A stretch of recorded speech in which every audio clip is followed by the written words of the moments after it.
kokią informaciją klientas gauna hipnozės metu, tai tik tai savo ir niekieno kito, nes jam būna skaitoma jo lauko informacija, tai ką jisai pasiruošęs, tai ką jisai gali priimti, tai ką jisai supras.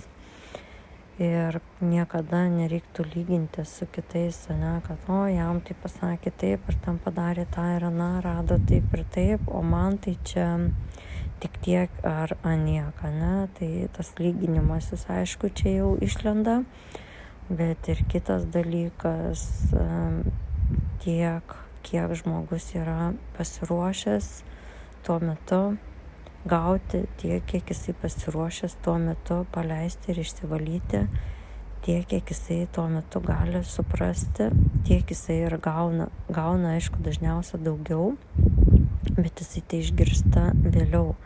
Tuo metu žmogus išgirsta, gal jisai gauna ir pakankamai daug tos informacijos ir labai, kaip pasakyti, jinai naudinga ir svarbi, bet žmogus tuo metu gal tiesiog nepasiruošęs jo suprasti, kartais baimės neleidžia, kartais įsitikinimai ar kažkokie ribojimai, kurių jisai dar fiziniam plane nepaleido.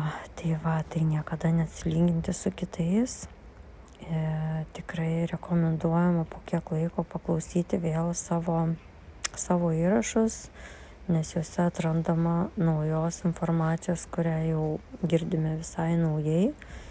Ir kartais vienam žmogui užtenka vieno karto, nes jisai būna pakankamai prasidirbęs ir jisai gali pats savarankiškai judėti toliau su ta visa informacija, su to visu,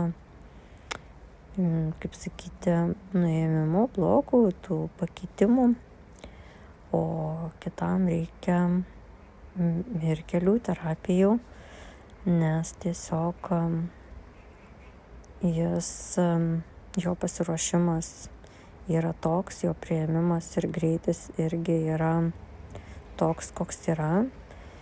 Ir jisai, kaip sakyti, kelių terapijų dėka gal išgirsta tai, ką kitas geba išgirsti ir priimti per pirmą terapiją.